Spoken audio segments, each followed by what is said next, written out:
ประธานาธิบดีวลาดิเมียร์ปูตินเยือนเวียดนามในฐานะพันธมิตรชิดใกล้ของรัฐบาลมอสโกนับตั้งแต่สงครามเย็นหลังการประชุมสุดยอดคิมปูตินที่กรุงเปียงยางซึ่งปูตินได้รับการสนับสนุนอย่างเต็มที่ในสงครามยูเครนรวมทั้งมีการลงนามสนธิสัญญาด้านการทหารร่วมกันโดยปูตินเดินทางออกจากเกาหลีเหนือเพื่อมาเยือนเวียดนามอย่างเป็นทางการและได้รับการต้อนรับอย่างอบอุ่นจากประธานาธิบดีโตเลิมซึ่งปูตินได้กล่าวขอบคุณและเชิญโตเลิมเข้าร่วมการเฉลิมฉลองครบรอบ80 ปีวันแห่งชัยชนะในกรุงมอสโกปีหน้าขณะที่ผู้นำทั้งสองออกแถลงการว่าได้กระชับความเป็นหุ้นส่วนทางยุทธศาสตร์ที่ครอบคลุมให้ลึกซึ้งยิ่งขึ้นในวาระฉลองความสัมพันธ์ครบรอบ30 ปี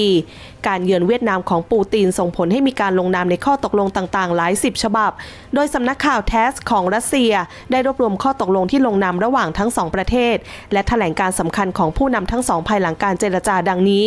ความร่วมมือด้านพลังงานปูตินกล่าวว่าการร่วมทุนในอุตสาหกรรมน้ำมันและก๊าซประสบความสำเร็จและประกาศความพร้อมที่จะจัดหาไฮโดรคาร์บอนและก๊าซ LNG ให้เวียดนามโดยตรงในระยะยาว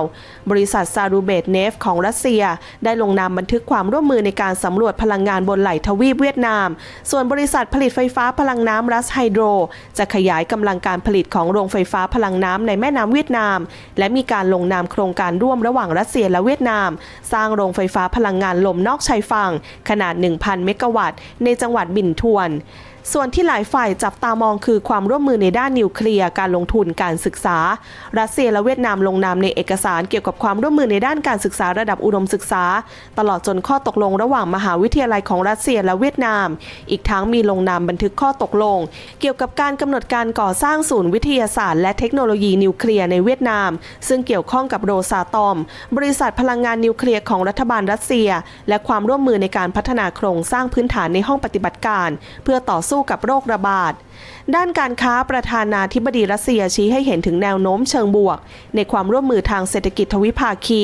ซึ่งใน3 เดือนแรกของปีนี้การค้าระหว่างการเพิ่มขึ้น1 ใน 3จาก3 เดือนแรกของปีที่แล้วอีกทั้งปูตินกล่าวว่าการทำธุรกรรมด้วยสกุลเงินรูเบิลรัสเซียและดองเวียดนามคิดเป็นสัดส่วนมากกว่า